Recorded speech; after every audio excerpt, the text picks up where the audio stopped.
Oddiy sovunni non ichiga qo'yish orqali uydagi juda yoqimsiz muammoni hal qilish mumkinligini bilasizmi? Sovunni olib, oddiy qirg'ichda qirib olamiz.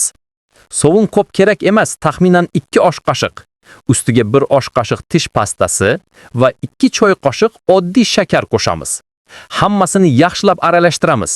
Quyuq, bo'laklarsiz massa hosil bo'lishi kerak. Endi bizga bir parcha qotib qolgan oq non kerak bo'ladi. Nonni mayda bo'lakchalarga bo'lib, aralashmaga qo'shamiz. Yana yaxshilab aralashtiramiz. Natijada quyuq massa hosil bo'ladi. Keyin butilka yoki idish qopqoqlarini olib, aralashmani ularga ehtiyotkorlik bilan joylaymiz. Har bir qopqoq ustiga bir necha tomchi bor kislotasi qo'shamiz. Bu barcha komponentlarning ta'sirini kuchaytiradi va natijani ajoyib qiladi. Oradan bir necha kun o'tib, qopqoqlarni turli joylarga qo'yish kerak. Hojatxona ostiga, rakovina tagiga.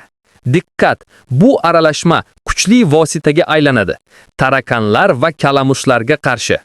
Bu usulni eslab qoling. Like bosing va kanalimizga obuna bo'ling. Men sizga minglab foydali maslahatlar taqdim etaman.